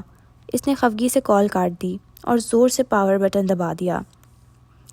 اس کا چہرہ سرخ ہو رہا تھا اور ہاتھ کپکپا رہے تھے۔ وہ کیسے اتنی آسانی سے طلاق کا لفظ بول سکتے تھے؟ کیا وہ نہیں جانتے تھے کہ اس معاشرے میں جب کسی عورت کی طلاق کی خبر موصول ہوتی ہے تو ہر سننے والے کے چہرے پہ ایک ایسا افسوس ابھرتا ہے جو یہ بتاتا ہے کہ اب اس کی زندگی ختم ہو چکی۔ اب وہ ایک بیچاری لڑکی ہے جس کی ذات پہ طلاق نے ایک دھبا لگا دیا ہے۔ وہ اب داغدار ہے، ایک برتی ہوئی عورت جس کو اب کوئی اپنانا نہیں چاہے گا۔ وہ ساری عمر اکیلی رہ جائے گی اور وہ ایسے ہی بوڑھی ہوگی، اکیلے۔ اس کی عمر بڑھتی جائے گی، جھریاں آ جائیں گی، اس کے بہن بھائی اپنے بیوی بچوں کے ساتھ زندگی میں آگے بڑھتے جائیں گے اور وہ گھر میں قید ہو کے تنہا رہ جائے گی۔ ماں باپ پہ بوجھ، ان کے بعد بھائی بھابھی پہ بوجھ، ایک شرمندگی۔ لوگ طلاق پہ کہانی نہیں پوچھتے، وجہ پوچھتے ہیں۔ غلطی کس کی تھی؟ کیوں طلاق ہوئی؟ کسی کی طلاق ایک مسٹری ہوتی ہے اور سب کو وجہ جاننے کی جلدی ہوتی ہے۔ پھر وجہ جاننے کے بعد اس عورت کی زندگی ایک تبصرہ بن جاتی ہے۔ گزارا کر لیتی، اتنی جلدی اتنا بڑا فیصلہ لے لیا۔ تھپڑ تو نہیں مارا تھا، کندھے ہی جھنجھوڑے تھے، اتنی بڑی بات نہ تھی۔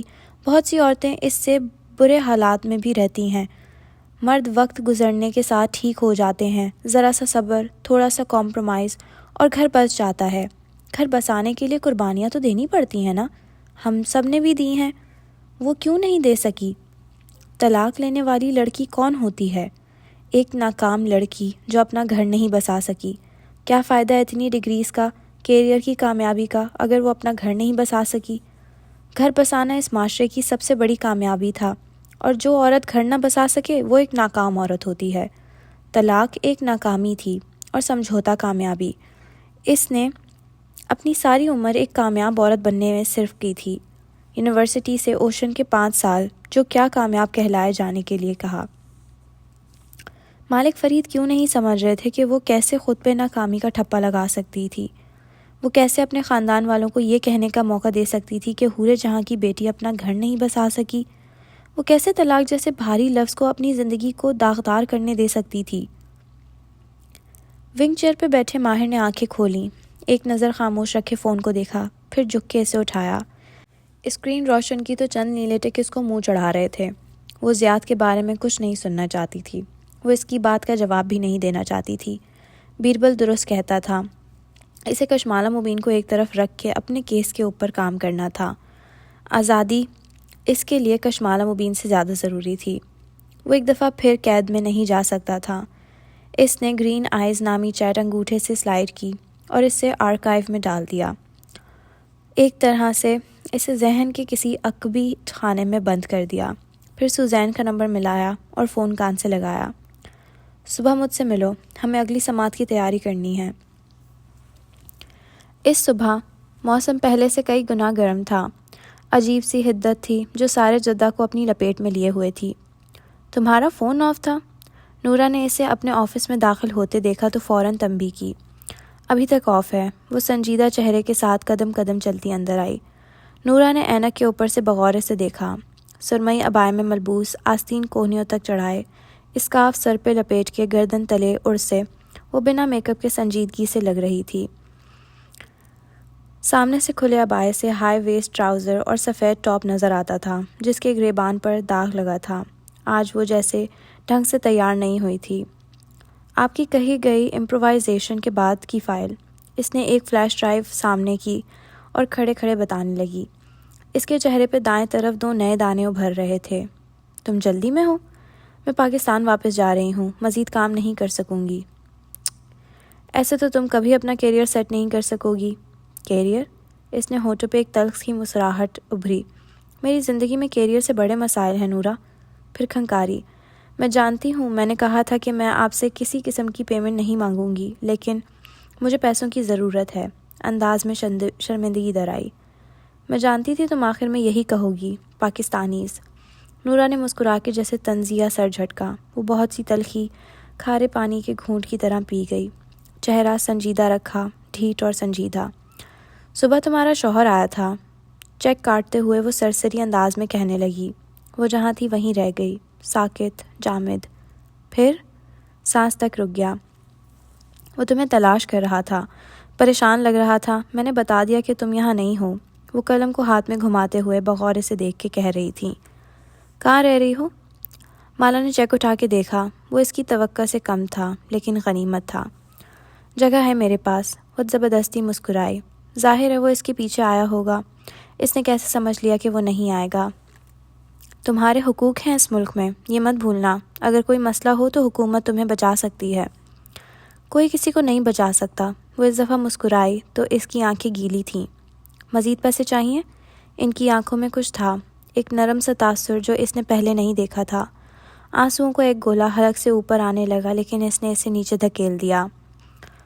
وہ حورِ جہاں کی بیٹی تھی، اٹھی گردن سے مسکرائی اور نفی میں سر ہلا دیا۔ صرف اپنی محنت کے چاہیے تھے، وہ مل گئے، بہت ہیں۔ وہ واپس دروازے تک جا رہی تھی جب ان کی آواز سنائی دی۔ وہ نہیں بدلے گا، کوئی کسی کے لیے نہیں بدلتا۔ وہ مڑی نہیں، بس دروازہ کھول کے آگے بڑھ گئی۔ کیا نورا کو لگا تھا کہ وہ اب تک اتنا نہیں سمجھ سکی؟ اپنے ڈیسک پہ جا کے اس نے ایک باکس اٹھایا۔ اس کا رنگ خاکی تھا۔ اب وہ اپنی چیزیں باری باری اس میں بھرنے لگی۔ ماں کی تصویر کا فریم، کاغذ، چارجرز اور اس کے پودے، ننھے ننھے ہاتھ جتنے سفید گملے۔ شیلڈن سب سے اوپر تھا۔ ذہن کے سامنے ایک منظر لہرایا۔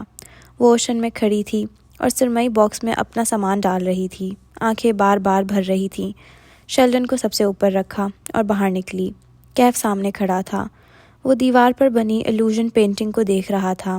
اسے آتے دیکھ کے پلٹا، اس کو دیکھا اور مسکرایا، گال میں گڑا سا بنا۔ چلیں باس؟ مالا نے گیلی آنکھیں کھولیں۔ اوشن کہیں نہیں تھا۔ وہ خاکی باکس لیے جدہ کے اس آفس میں کھڑی تھی۔ صرف باکس کا رنگ بدلا تھا یا زندگی بدل گئی تھی؟ وہ 1 سال پہلے اپریل کے مہینے میں اوشن سے یوں ہی نکلی تھی۔ آج 1 سال بعد مارچ کے مہینے میں وہ جدہ کی اس کوورکنگ اسپیس کو چھوڑ رہی تھی۔ اس کا کیریئر اب کبھی دوبارہ نہیں بن سکے گا۔ کشمالہ مبین کیریئر کے حوالے سے ایک ناکام عورت تھی، اور مالک صاحب کہتے تھے کہ وہ ذاتی زندگی میں بھی ناکام ہو جائے۔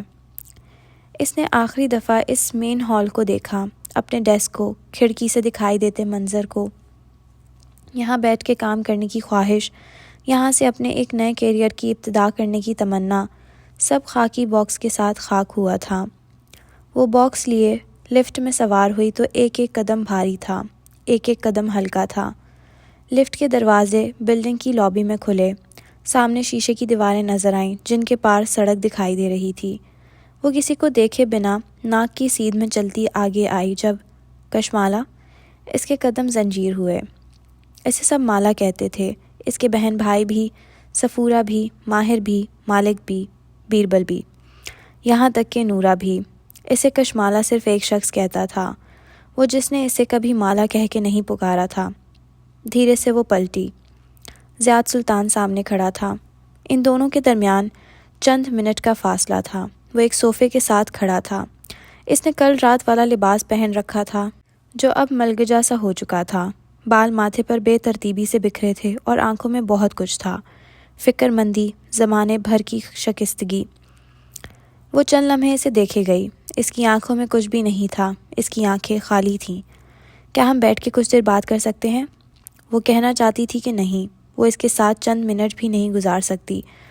وہ راستہ بدلنا چاہتی تھی لیکن پھر منظر بدلا۔ وہ سفید کامدار دوپٹہ سر پر پہنے، انگوٹھیوں اور مہندی سے بھرے ہاتھ سے مسکرا کے سر جھکائے ایک کاغذ پر دستخط کر رہی تھی۔ مولوی صاحب اس سے کچھ پوچھ رہے تھے۔ شیروانی میں ملبوس زیاد ساتھ تھا۔ وہ مسکرا رہا تھا۔ سب نے دعا کے لیے ہاتھ اٹھائے تھے۔ وہ دعا عام دعا نہیں ہوتی، وہ دعا انسانوں کو باندھ دیتی ہے، ایسے کہ وہ اتنے آرام سے رستہ نہیں بدل سکتے۔ مالک نے کچھ کہنے کے لیے لب کھولے۔ منظر پھر سے بدلا۔ وہ مالدیپ کے ایک ساحل پر چل رہے تھے۔ اس نے سر پر ہیٹ پہن رکھا تھا۔ وہ اسے کوئی قصہ سنا رہا تھا۔ وہ ہنس رہی تھی۔ ہر دفعہ قدم پیچھے کرتے وقت بہت سی یادیں سامنے آ جاتیں، برے دنوں کی اچھی یادیں۔ وہ اس کا شوہر تھا، وہ ایسے راستہ نہیں بدل سکتی تھی۔ میرے پاس 10 منٹ ہیں، اس نے خود کو کہتے سنا۔ دماغ اور جسم ساتھ ساتھ تھے، دل خاموش تھا۔ وہ دونوں لابی میں رکھے صوفوں کی طرف ایک ساتھ بڑھے۔ وہ اس کے سامنے ایک صوفے پر بیٹھی، ٹانگ پر ٹانگ جما لی۔ وہ سامنے بیٹھا تو ٹانگ پر ٹانگ نہیں جمائی، آگے کو ہوئے صوفے کے کنارے بے چین سا بیٹھا، ہاتھ باہم پھنسائے، ملتجی نظروں سے اسے دیکھا۔ میں تمہارے لیے اتنا پریشان رہا کہ تم کہاں چلی گئی ہو. میں رات سے تمہیں ڈھونڈ رہا ہوں. یہ آپ کو میرے اوپر ہاتھ اٹھانے سے پہلے سوچنا چاہیے تھا زیاد. ایک دم ساری یادیں پیچھے چلی گئیں، جیسے کسی نے انہیں کنویں میں دھکیل کے اوپر سے بہت سا پانی گرا دیا ہو. اب صرف اوپری بازوؤں پہ گرم سلاخوں جیسا درد رہ گیا تھا. Kashmala I am sorry, I am so sorry. میں غصے میں آ گیا تھا. کیا تم وہ سب بھول سکتی ہو، ایسے جیسے کچھ ہوا ہی نہیں؟ وہ بے بسی سے کہہ رہا تھا. میں نے نہ کبھی تمہیں تھپڑ وغیرہ مارا ہے، نہ سوچ سکتا ہوں. وہ تو بس غصے میں. مین ہینڈلنگ کہتے ہیں اس کو زیاد. اس نے اپنے کندھے کو چھو کے یاد دلایا. زیاد پہ جمی اس کی آنکھوں میں غصہ بھی تھا اور نمی بھی. وہ نمی جانے کیوں پیچھا نہیں چھوڑتی تھی. آئی ایم سوری، میرا یہی غصہ ہمیشہ مجھے خسارے میں لا کھڑا کرتا ہے. تم ایک ہی ہفتے میں دوسری دفعہ ملک سے باہر جانے کا کہہ رہی تھیں. کبھی اپنے باس پہ ایسا غصہ کیا؟ اگر وہ ایک ہی ہفتے میں 2 انٹرنیشنل ٹرپس کا کہتا؟ کبھی باس کے بازوؤں کو ایسے جھنجھوڑا کہ اس پر نیل پڑ جائیں؟ نہیں نا؟ کیوں؟ وہ خاموش ہو گیا. البتہ اس کی آنکھوں میں نمی در آئی. میں بتاتی ہوں کیوں نہیں زیاد سلطان. کیونکہ آپ کے غصے کو بھی معلوم ہوتا ہے کہ اگر باس پر ہاتھ اٹھایا تو وہ جواباً مار مار کے لہو لہان کر دے گا. وہ مرد ہے، آپ کا رزق اس سے بندھا ہوا ہے، اس لیے اس کے سامنے آپ کو اپنا غصہ دبانا پڑتا ہے. لیکن بیوی پر ہاتھ اٹھایا جا سکتا ہے کیونکہ وہ جواب نہیں دے سکتی، چاہے وہ حورے جہاں کی بیٹی ہو یا بخت پی کی. وہ ڈر جاتی ہے. تیز تیز بولتے اس کا سانس پھونے لگا. آئی ایم سوری، میں وعدہ کرتا ہوں یہ آئندہ نہیں ہوگا. مجھے خود احساس ہے کہ یہ بہت غلط ہوا. آئندہ؟ وہ گہرے گہرے سانس لیتے اسے دیکھتی رہی. ابھی آئندہ بھی آنا تھا؟ پلیز میرے ساتھ گھر چلو. تم جیسے کہو گی ویسے کریں گے. ہم پاکستان چلے جائیں گے یا جہاں تم کہو. سمجھو وہ سب ہوا ہی نہ ہو. وہ آگے کو ہو کے بیٹھا منت بھرے انداز میں کہہ رہا تھا. وہ ایک لمحے کے لیے گنگ ہو گئی. سمجھ میں نہیں آیا کہ وہ کیا کہے. وہ زیاد سے لڑنے، اس پہ چلانے کے لیے تیار تھی، لیکن وہ اس کی منت کے لیے تیار نہیں تھی، اس کی معافی مانگنے کے لیے تیار نہیں تھی. دل کے کنویں سے پھر وہی اچھی یادیں ہاتھ باہر نکالنے لگیں. آنسو آنکھوں میں بھر گئے. وہ دونوں چند لمحے خاموشی سے اسی لابی میں بیٹھے رہے، صوفوں پہ آمنے سامنے. میں آپ کے ساتھ نہیں جا سکتی. وہ بخت پی کی بیٹی نہیں تھی. اس کا دوسرا قدم اس سے مختلف ہوگا. یہ میں تمہارے لیے لایا تھا. زیاد نے جیسے سنا ہی نہیں. اس نے صوفہ پر ساتھ رکھا ایک چھوٹا سا گفٹ بیگ اٹھایا. مالا کے ابرو تعجب سے اکٹھے ہوئے. زیاد نے ہاتھ ڈال کے اندر سے ایک ڈبی نکالی، پھر اس کو کھولا. میں اپنے رویے کی تلافی کرنا چاہتا ہوں. یہ صرف ایک جسچر ہے کہ میں شرمندہ ہوں اور آئندہ ایسا نہیں ہوگا. ڈبی میں ایک ننھا سا نازک ہیرے کا لاکٹ جگمگا رہا تھا. وہ چند لمحے ساکت سی اس لاکٹ میں چمکتے ہیرے کو دیکھے گئی. وہ 2 کیرٹ کا ڈائمنڈ تھا. کشمالہ پلیز مجھ سے لڑو، جو کہو، بلکہ تم مجھے مار بھی لو. میں کیوں مار لوں؟ وہ دبا دبا سے چلائی. مجھے ایسے بڑا نہیں کیا گیا زیاد. اس کا چہرہ سرخ ہو گیا. میرا غصہ بھی میری محبت کا حصہ ہے کشمالہ. ہم غصہ بھی اپنوں پہ کرتے ہیں، اور اگر ان کا دل دکھائیں تو اس کی تلافی بھی کرتے ہیں. میں تلافی کرنا چاہ رہا ہوں. بھول جاؤ اس رات کو، ایسے جیسے کچھ ہوا ہی نہیں. وہ ڈبی ہاتھ میں لیے بیٹھا اسے دیکھے گیا. میں بتاؤں محبت کیا ہوتی ہے؟ وہ گلابی چہرے اور نم آنکھوں سے کہہ رہی تھی. ماں بچپن میں ہمیں بھی مار دیتی تھی جب ہم بہت چھوٹے تھے. کبھی جوتا، کبھی ہینگر. لیکن بڑے ہونے کے بعد انہوں نے کبھی ہم پہ ہاتھ نہیں اٹھایا، سوائے معید کے جب وہ نماز نہیں پڑھتا تھا. نماز کے علاوہ ماں ہمیں نہیں مارتی تھی. اگر انہیں غصہ آتا تو وہ ناراض ہو جاتی تھی، بالکل خاموش. اور وہ اتنا بولنے والی خاتون جس دن خاموش ہوتی ہمیں معلوم ہو جاتا کہ وہ ناراض ہیں. وہ بات کیے بنا چپ چاپ اپنے کام کرتیں، سلائی مشین لے کر بیٹھ جاتیں، خواہ مخواہ کے ٹانکے لگاتیں، اور ہم تینوں ان کے ارد گرد منڈلاتے. اس کی آنکھوں سے ٹپ ٹپ آنسو گر رہے تھے. ہم سہم جاتے، پریشان ہو جاتے، پھر ایک دوسرے سے پوچھتے کہ کیوں ناراض ہیں، پھر ان کے پاس جاتے، ان سے معذرت کرتے، ان کے گرد منڈلاتے رہتے یہاں تک کہ وہ مسکرا دیتی. ان کی اس پہلی مسکراہٹ کا ہم انتظار کرتے تھے، اور تب ہمیں معلوم ہوتا تھا کہ وہ اب ناراض نہیں ہیں. یہ ہوتی ہے محبت. محبت میں ناراضی دکھانے کے لیے ہاتھ نہیں اٹھایا جاتا. مجھے ہیرے نہیں چاہیے ہیں، مجھے وہ عزت چاہیے تھی جس کی میں مستحق تھی. وہ خاکی باکس لیے اٹھ کھڑی ہوئی. زیاد نے ڈبی بند کی اور ساتھ ہی اٹھا. تم جو کہو گی ہم وہ کر لیں گے، وہ ملتجی لہجے میں کہہ رہا تھا. اب دیر ہو چکی ہے، مجھے کچھ وقت چاہیے. کتنا وقت؟ اس کی امید جاگی. مجھے نہیں معلوم، لیکن کچھ وقت چاہیے. چند دن، چند ہفتے. آپ مجھے کال نہیں کریں گے. میں بھی بات کرنے کے لیے تیار نہیں ہوں، جب ہوں گی تو میں خود آپ کو بتا دوں گی۔ زیاد نے آہستہ سے سر اس بات میں ہلایا۔ اوکے، میں تمہارا انتظار کروں گا۔ آپ میرے پیچھے نہیں آئیں گے۔ میں کہاں رہ رہی ہوں، کیا کر رہی ہوں، آپ اس کی کھوج میں نہیں پڑیں گے۔ آپ مجھے کچھ دن کے لیے تنہا چھوڑ دیں گے۔ زیاد نے جیب میں ڈبی واپس رکھی اور دروازے کی طرف بڑھ گیا۔ وہ اسے جاتے دیکھتی رہی۔ اس نے نہیں پوچھا تھا کہ اسے پیسے چاہیے یا نہیں۔ وہ اتنے دن اس کے بغیر کیسے رہے گی؟ اس کے نکلنے کے چند منٹ بعد تک وہ وہیں بیٹھی رہی، گہرے سانس لیتی رہی۔ پھر ٹیکسی کال کرنے لگی۔ باہر سڑک کے کنارے ایک کار میں بیٹھنے زیاد سلطان نے اسے ٹیکسی میں سوار ہوتے دیکھا۔ پھر گلاسز آنکھوں پر چڑھا لیے اور کار اسی ٹیکسی کے پیچھے لگا دی۔ درمیان میں ایک محتاط سا فاصلہ برقرار رکھا۔ ٹیکسی ایک ہوٹل کے سامنے رکی تو زیاد نے چند کس دور اپنی کار روک لی۔ وہ خاموشی سے اسے ٹیکسی سے نکلتے دیکھے گیا۔ وہ باکس لیے اندر جا رہی تھی۔ اس کا عبایا ہوا سے پیچھے کو اڑ رہا تھا۔ زیاد نے سیاہ مخملی ڈبی اٹھائی اور اسے کھولا۔ اندر جگمگاتے ہیرے کی چمک دوپہر کی روشنی میں آنکھوں کو خیرہ کر رہی تھی۔ اس چمک میں ایک دم سارے مناظر دھندلا گئے۔ چمکیلی دھند چھٹی تو وہ ایک نیم تاریک سا لیونگ روم تھا جہاں صوفوں پر کپڑے چڑھے تھے۔ مرکزی صوفے پر ایک گورا چٹا دراز قد آدمی بیٹھا تھا۔ سامنے ایک کم عمر سانولے رنگ کا لڑکا کھڑا تھا۔ اس نے کپکپاتے ہاتھوں سے ایک رپورٹ کارڈ پکڑ رکھا تھا۔ اس پہ بڑا بڑا زیاد سلطان لکھا تھا۔ آنکھوں پہ اینک لگی تھی اور پلکیں گیلی تھیں۔ کچن کے دروازے کے ساتھ ایک سفید دوپٹے والی دبلی پتلی سی عورت کھڑی تھی۔ اس کی آنکھوں میں بھی آنسو تھے اور اس نے چوکھٹ کو مضبوطی سے تھام رکھا تھا۔ ادھر دکھاؤ۔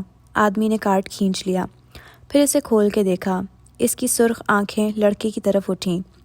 لڑکے کا جسم ہولے ہولے کانپ رہا تھا اور چہرہ سفید ہو رہا تھا۔ آدمی نے کارڈ ایک طرف پھینکا، پھر وہ کھڑا ہوا۔ لڑکا جانتا تھا اب کیا ہونے جا رہا تھا۔ وہ بے اختیار 2 قدم پیچھے ہوا۔ آدمی نے پینٹ میں لگی بیلٹ کا بکل کھولا۔ لڑکے کی رنگت اب نچڑ چکی تھی۔ وہ 1 قدم مزید پیچھے ہوا۔ ان کے ہاتھ نے بیلٹ پوری کھینچ لی، پھر اسے اشارہ کیا۔ لڑکے نے پلٹ کے ماں کو دیکھا۔ وہ خاموش کھڑی تھیں، آنکھوں سے آنسو بہہ رہے تھے۔ لڑکے کے قدم خود بخود ایک دروازے کی طرف اٹھنے لگے۔ وہ اس کمرے میں چلا گیا اور آدمی بیلٹ لیے اس کے پیچھے داخل ہوا۔ پھر اس نے دروازہ بند کر دیا۔ اب وہ عورت بھیگی آنکھوں سے بند دروازے کو دیکھ رہی تھی۔ منظر بدلا۔ وہی لیونگ روم تھا، لیکن رات کھڑکیوں کے پردوں کے پیچھے اترتی دکھائی دے رہی تھی۔ عورت نے اس کمرے کا دروازہ کھولا۔ کم عمر لڑکا تنہا بیڈ پر بیٹھا سر جھکائے ہوئے تھا۔ آہٹ پہ چہرہ اٹھایا، ایک آنکھ کے ساتھ نیل تھا، بازوؤں پر بیلٹ کے نشان تھے اور بہت سے آنسو آنکھ میں اٹکے تھے۔ باہر آ جاؤ، تمہارے ابو آفس سے آ گئے ہیں۔ وہ تمہارا فیوریٹ فرائیڈ چکن لائے ہیں۔ وہ کھانے پہ تمہارا انتظار کر رہے ہیں۔ وہ پیار سے اس کے بال سہلاتی کہہ رہی تھی۔ اس نے شکوہ کناں نظروں سے عورت کو دیکھا۔ ان کو احساس ہے کہ انہوں نے غلط کیا۔ وہ اسی لیے چکن لائے ہیں۔ وہ آپ سے بہت محبت کرتے ہیں بیٹا، یہ ان کی محبت ہی ہے۔ غصہ بھی محبت کا حصہ ہوتا ہے۔ اب باہر آ جاؤ اور جو ہوا اسے بھول جاؤ جیسے وہ ہوا ہی نہیں۔ آنسو اس کے چہرے پر لڑکتے گئے، لیکن اس نے اس بات میں سر ہلا دیا۔ پھر وہ کھڑا ہو گیا اور ماں کا ہاتھ پکڑ لیا۔ زبردستی چہرے پر ایک مسکراہٹ سجائی اور ان کے ساتھ چلتا باہر آ گیا۔ ابو ڈائننگ ٹیبل پہ بیٹھے تھے۔ وہ مسکرا رہے تھے جیسے کچھ ہوا ہی نہ ہو۔ زیاد سلطان ڈرائیونگ سیٹ پر بیٹھا زخمی نظروں سے اس جگمگاتے ہوئے ہیرے کو دیکھ رہا تھا۔ وہ اس کی پسندیدہ شے لایا تھا، ہیرا، 2 کیرٹ کا ہیرا۔ یہ ہیرا کافی کیوں نہیں تھا کشمالہ مبین کو یہ محسوس کروانے کے لیے کہ جیسے کچھ ہوا ہی نہ ہو؟ فرید لار نامی اپارٹمنٹ کا دروازہ کھول کے بیربل فرید اندر داخل ہوا تو پہلی نظر جوتوں کے ریک پہ پڑی۔ ماہر کے جوتوں کے ساتھ ایک اسٹائلٹو بھی رکھے تھے۔ لیونگ روم سے آوازیں بھی سنائی دے رہی تھیں۔ نہ چاہتے ہوئے اس نے جوتے اتارے اور چابیوں کا گچھا انگلیوں میں گھماتا راہداری عبور کر کے آگے گیا تو چہرے پہ بہت سی کڑواہٹ پھیل گئی۔ سوزی ایک صوفے کے ہتھ پر ایسے بیٹھی تھی کہ ٹانگ پر ٹانگ جما رکھی تھی۔ ہاتھ میں کاغذوں کا ایک پلندہ تھا۔ سامنے ماہر کھڑکی کے ساتھ کھڑا تھا، دیوار سے ٹیک لگائے، بازو سینے پر لپیٹے، پیروں کی کینچی بنائے۔ وہ ٹراؤزر اور ٹی شرٹ میں ملبوس تھا۔ شیو بڑی ہوئی تھی، یقیناً وہ آفس نہیں گیا تھا۔ وقوع کی صبح آپ سوزی ماہر کو دیکھ کر کچھ پوچھ رہی تھی۔ ماتھے پہ کٹے بینگز اور بقیہ بالوں کی چھوٹی سی اونچی پونی بنائے اس کے چہرے پر سنجیدگی تھی۔ مجھے یاد کرواؤ کہ تم کون ہو؟ بیربل فرید چنگم چباتا ہوا سامنے آیا اور اسے دیکھ کے جیسے سوچنے لگا۔ او ہاں، ماتھے کو ہاتھ مارا۔ تم وہ ہو جس نے دھوکے سے خود کو ماہر کی وکیل ظاہر کر کے مجھے تھانے سے بھیج دیا تھا۔ نہیں بیربل، میں وہ ہوں جس نے تمہیں چند فکروں میں ایسے کنونس کیا تھا کہ تم اپنے سگے بھائی کو تھانے میں تنہا چھوڑ کے چلے آئے تھے۔ سوزی نے افسوس سے پلکیں جھپکائیں۔ بیربل کا چہرہ سرخ ہوا۔ پہلے بے بسی سے ماہر کو دیکھا جو اب موبائل کی طرف متوجہ تھا، اور پھر اسے۔ سنو، میرے ساتھ گیمز نہ کھیلو۔ میں یہ تب سے کھیل رہا ہوں بہت ضبط سے خود کو روکا۔ جب سے؟ سوزی مسکرائی اور اس کی مسکراہٹ بیربل کو تپانے کے لیے کافی تھی۔ چبا چبا کے بولا، سین پورتاکالدا وٹامن کین، جب تم ایک مالٹے کا وٹامن تھی۔ ایک ترکش محاورہ جس کا معنی ہے جب تم پیدا بھی نہیں ہوئی تھی۔ بیربل، اس نے فون سے چہرہ اٹھا کے اسے گھورا۔ بیربل نے کندھے اچکائے اور ایل شیپ صوفے کے کنارے پر آ بیٹھا، ٹانگ پر ٹانگ رکھی اور اب قدرے مسکرا کے اسے دیکھا۔ آپ جاری رکھیں۔ سوزی ایک ناپسندیدہ نظر اس پہ ڈال کے واپس ماہر کی طرف متوجہ ہوئی۔ وہ ہنوز صوفے کی حد پر بیٹھی تھی اور وہ سامنے کھڑا تھا۔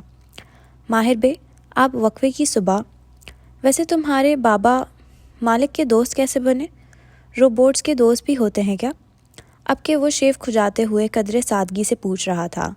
سوزی نے ضبط سے خود کو روکا اور ایک تیز نظر اس پہ ڈالی۔ مالک بے دوستوں کے دوست ہیں۔ انہوں نے مجھے صرف ماہر کی ضمانت کروانے کے لیے کہا تھا، لیکن ماہر چاہتا ہے کہ میں آگے بھی اس کی نمائندگی کروں، اس لیے میں یہاں موجود ہوں۔ آپ کو کوئی اعتراض ہے؟ نہیں، پلیز کیری آن۔ ماہر بے، اب کہ اس نے آواز اونچی کی اور لہجہ تیز۔ اس سے پہلے کہ بیربل دوبارہ مداخلت کرے، جج کے ضمانت منظور کرنے کا یہ مطلب نہیں ہے کہ وہ آپ کو رہا کر دے گا۔ آپ اس کیس میں بری طرح پھنسے ہوئے ہیں۔ آپ کا ہر جواب آپ کو مزید پھنسائے گا۔ میں نے غالب نواز کا قتل نہیں کیا۔ اس وقت میں موہت کی شادی میں تھا، وہ دھیمی آواز میں کہتا کھڑکی سے ہٹا اور بیربل کے بائیں جانب آ بیٹھا۔ موبائل اس نے کہیں پیچھے رکھ دیا تھا۔ وہ اب پوری طرح سوزی کی طرف متوجہ تھا۔ شادی کا فنکشن صبح 11 بجے شروع ہوا تھا۔ آپ وہاں 11:30 پہنچے تھے۔ پوسٹ مارٹم رپورٹ کے مطابق قتل صبح 8 بجے ہوا تھا۔ آپ قتل کرنے کے بعد بآسانی لباس تبدیل کر کے وینیو پہ پہنچ سکتے تھے۔ صبح 8 بجے میں گھر پہ تھا۔ ایک نظر بیربل کو دیکھا، اپنے بھائی کے ساتھ۔ بھائی کی گواہی کو جج پھونک مار کے اڑا دیتے ہیں ماہر بے۔ آپ کا ایلیبائی بہت کمزور ہے۔ فیضی خانم بھی گھر پہ تھیں، میری ہاؤس ہیلپ۔ ملازم اور بھائی دونوں جھوٹ بول سکتے ہیں، بیکار۔ اس نے شانے اچکائے۔ بیربل فرید نے مٹھی بھینچ کے جیسے بہت مشکل سے ضبط کیا۔ اور یہ ویڈیو؟ ماہر نے میز پر رکھے ٹیب کی اسکرین کی طرف اشارہ کیا۔ میں اس ویڈیو میں زیاد سلطان کے ساتھ اس کاٹیج میں کھڑا نظر آ رہا ہوں۔ یہ رہا وہ کین اور یہ رہا وہ لائٹر۔ سوزی نے ایک نظر ویڈیو کو دیکھا اور پھر سنجیدگی سے ماہر کو۔ اول تو یہ ثابت نہیں ہوتا کہ یہ وہی کین اور وہی لائٹر ہے، اور اگر ہے بھی تو ویڈیو میں آپ نے دونوں چیزوں کو چھوا ہے، یعنی جائے وقوع پہ ملنے والی چیزیں پہ آپ کے فنگر پرنٹ اصلی ہیں۔ اس ویڈیو سے کہیں ثابت نہیں ہوتا کہ زیاد نے یہ چیزیں اٹھا کے کرائم سین پہ رکھی تھیں۔ ماہر نے بے چینی سے پہلو بدلا۔ اسٹیک نائف سے کسی کی گردن نہیں کاٹی جا سکتی سوزی۔ گردن نہیں کاٹی جا سکتی، لیکن شہ رگ کاٹی جا سکتی ہے۔ پوسٹ مارٹم رپورٹ کے مطابق شہ رگ اسٹیک نائف سے کاٹی گئی اور گردن اتارنے کے لیے بون سو استعمال کی گئی جو کہ سرجن استعمال کرتے ہیں۔ وہ اصل آلہ قتل ہے۔ آپ اسے جیکٹ میں چھپا کے لے گئے ہوں گے، غلطی سے چھری وہیں بھول گئے اور غلطی سے نیپکن بھی چھوڑ دیا۔ حقیقی زندگی میں 99% قتل کیسز ایسے ہی ہوتے ہیں۔ کوئی قتل فلموں کی طرح پلان نہیں ہوتا کہ سب پرفیکٹ ہو۔ قاتل اپنا D N a finger print اعلی قتل تک چھوڑ جاتے ہیں۔ وہ دونوں دو بدو بول رہے تھے اور بیربل کی آنکھیں ایک سے دوسرے تک کا سفر ایسے کر رہی تھیں جیسے ٹینس کورٹ میں گیند کا پیچھا کر رہی ہوں۔ ہم ڈنر پہ گئے تھے، میں نے وہ نیپکن وہیں استعمال کیا تھا، زیاد نے اسے اٹھا لیا ہوگا۔ اتفاق سے اس ریسٹورنٹ کا کیمرہ کام نہیں کر رہا تھا۔ اس نے شانے اچکائے۔ شاید آپ نے نیپکن خود جیب میں ڈال دیا ہو اور قتل کے وقت غلطی سے وہاں گر گیا ہو۔ اس سے پہلے کہ ماہر جواب دیتا، بیربل کے صبر کا پیمانہ لبریز ہو گیا۔ آپ کس کی سائڈ پہ ہیں؟ پہلے یہ فیصلہ کر لیں۔ سوزی نے اب بہت خفگی سے بیربل کو دیکھا۔ میں صرف یہ بتا رہی ہوں کہ پروسیکیوٹر کیسے اس کیس کے بخیے ادھیڑے گا۔ حالانکہ میں سچ بول رہا ہوں۔ ماہر تلخ ہوا، وہ شدید ناخوش دکھائی دے رہا تھا۔ آپ کے سچ پہ آپ کے دوست تک نے یقین نہیں کیا، عدالت کیوں کرے گی؟ آپ کی ریپوٹیشن ایک مینیپولیٹر کی ہے۔ آپ لوگوں اور حالات کو اپنی مرضی سے استعمال کرتے ہیں اور سچ کو تروڑ مروڑ دیتے ہیں۔ آپ اس کیس سے زیاد سلطان کا نام لے کر نہیں بچ سکتے۔ عدالت کیوں یقین کرے گی کہ اپنے سالے کی شادی میں آیا ایک ٹورسٹ آپ کو پھنسانے کے لیے اتنی بڑی سازش کرے گا؟ سوائے اس صورت میں کہ سوزی نے وقفہ دیا۔ وہ دونوں بے اختیار سے دیکھنے لگے کہ آپ عدالت کو وہ وجہ فراہم کریں جو زیاد سلطان کے پاس ہے۔ ماہر کی گردن میں ایک گلٹی سی ڈوب کے ابھری۔ زیاد سلطان اور آپ کے درمیان کیا دشمنی ہے؟ ماہر خاموش رہا۔ بیربل کے تنے تاثرات بھی ڈھیلے پڑ گئے۔ لیونگ روم میں ایک تناؤ بھری خاموشی چھا گئی۔ ماہر بے، اب کہ وہ نرمی سے بولی، ہم نے یہ ثابت نہیں کرنا کہ زیاد نے قتل کیا ہے، ہم نے صرف یہ ثابت کرنا ہے کہ آپ نے قتل نہیں کیا۔ ہم نے جج کے ذہن میں اتنا سا انگلی اور انگوٹھے سے 1 انچ کا خلا بنا کے دکھایا۔ شک ڈال دینا ہے کہ آپ کو پھنسایا جا رہا ہے اور وہ آپ کو رہا کر دے گا، لیکن اس کے لیے آپ کو مجھے سچ بولنا ہوگا۔ اس نے کاغذ ایک طرف رکھے اور ٹیب اٹھا کے اسکرین روشن کی، پھر پینسل انگلیوں میں پکڑی جیسے لکھنے کے لیے تیار ہو۔ مجھے جج کے سامنے زیاد سلطان کا ایک ایسا امیج پینٹ کرنا ہے جس سے اس کو خود بخود یقین آ جائے کہ وہ اسی سازش کرتا ہے۔ وہ اسکرین پر کچھ لکھتے ہوئے پوچھ رہی تھی، آپ زیاد سلطان کے بارے میں کیا جانتے ہیں؟ سب سے پہلے تو وہ ہینڈسم نہیں ہے۔ بیربل سے رہا نہیں گیا۔ بیربل، ماہر نے گھور کے اسے دیکھا۔ اس نے دونوں ہاتھ اٹھا دیے۔ تمام سوری۔ ماہر واپس اس کی طرف متوجہ ہوا، بہت سے الفاظ جوڑے۔ زیاد اور میری دشمنی کافی پرانی ہے۔ وجہ؟ وہ اس کی آنکھوں میں دیکھ رہی تھی۔ ماہر نے تھوک نگلا۔ مجھے شک ہے کہ اس نے میری بہن کو اغوا کیا ہے۔ لیکن آپ کی بہن تو مر چکی ہے، آپ نے اس کے میموریل ڈنر پہ خود اعلان کیا تھا۔ پروسیکیوٹر وہ ٹویٹ دکھا کے آپ کی اس وجہ کو 1 منٹ میں ہوا میں اڑا دے گا۔ ماہر فرید نے بے اختیار ماتھے کو چھوا۔ ماضی کے بہت سے جھوٹ اس کو گھیر چکے تھے۔ میں تصحیح کرتا ہوں، کھنکار کے پھر سے الفاظ جوڑے۔ مجھے شک ہے کہ اس نے میری بہن کو مروایا ہے۔ کیا آپ کبھی پولیس میں اس کے خلاف گئے؟ کوئی رپورٹ درج کروائی؟ کوئی ریکارڈ؟ ماہر نے نفی میں سر ہلایا۔ یہ وجہ کمزور ہے، آپ کے درمیان کچھ اور بھی ہوا ہوگا۔ وہ غور سے اس کا چہرہ دیکھ رہی تھی۔ زیاد میری سیکریٹری کا، ماہر انگلیاں باہم پھنسائے سوچ کے کہنے لگا تھا، جب ماہر کو جس لڑکی سے محبت تھی زیاد نے اسے شادی کر لی، قصہ ختم۔ بیربل، جہاں ماہر فرید نے بے یقینی اور غصے سے اسے دیکھا وہیں سوزی کا منہ کھل گیا۔ اللہ ماہر بے! اس نے ایک ہاتھ گال پہ رکھا اور پلکیں 2-3 دفعہ جھپکائیں، پھر اس کی آنکھوں میں چمک آ گئی تھی۔ ایسے کیا دیکھ رہے ہو؟ میں تمہارا وقت بچا رہا ہوں، یہ فی گھنٹہ کے حساب سے چارج کرتی ہے۔ وہ ڈٹائی سے کندھے اچکا کے بولا۔ ماہر لب بھچے چند لمحے سے گھورتا رہا، پھر واپس سوزی کو دیکھا تو وہ مسکراہٹ دبائے سے دیکھ رہی تھی۔ آپ اگلی سماعت پہ رہا ہو جائیں گے کیونکہ ہم ترکش لوگ رقابت کو بہت سیریسلی لیتے ہیں۔ وہ ایک دم جوش سے کہنے لگی۔ کیسے؟ بیربل چونکا۔ البتہ وہ اٹھ کھڑا ہوا۔ اس کا موڈ سخت خراب ہو چکا تھا۔ 2 مردوں میں مسائل 3 وجوہات کی بنا پہ ہوتے ہیں۔ سوزی نے بند مٹھی سے ایک انگلی نکالی، پیسہ، دوسری انگلی نکالی، اتھارٹی، آخری انگلی، اور عورت۔ ماہر کھڑکی کے ساتھ جا کھڑا ہوا، بے اختیار پٹ کھول دیے۔ تازہ ہوا اندر آنے لگی، اسے گھٹن سی ہو رہی تھی۔ ہم عدالت کو یہ بتا سکتے ہیں کہ زیاد ایک جیلس شوہر تھا، ترکش زبان میں ہم اسے رقیب کہتے ہیں۔